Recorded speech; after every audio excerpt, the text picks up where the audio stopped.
So once we have captured these ideas, the next step that we need to do is for us to rate these ideas. So we need to pick up what is it that, which of these ideas are probably the best ones to go ahead and try.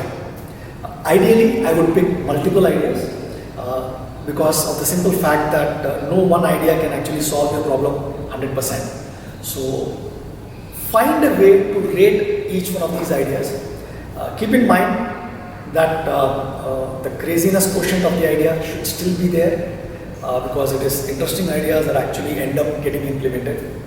There are times when boring ideas also are important, but again, that depends on what it is that you are trying to solve. So, as the person who is running the brainstorming session, you are the best judge on what the criteria for each idea is in order for the idea to go to the next stage. Ideally, this criteria should have already been a part of your preparation and part of your documents that you would have shared with people, that this is what we are trying to solve and this is what will help us solve. So if you already have those criteria, then please go ahead and use that criteria to select the ideas that you want to try out. If not, it is not a bad idea to come up with a criteria then and there with the team, and based on that criteria, rate your ideas.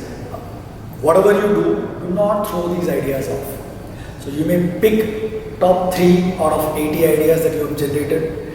You still keep those 77 ideas and share it with a larger team.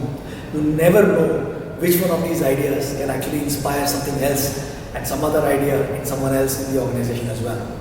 So rate your ideas and pick those ideas that you would like to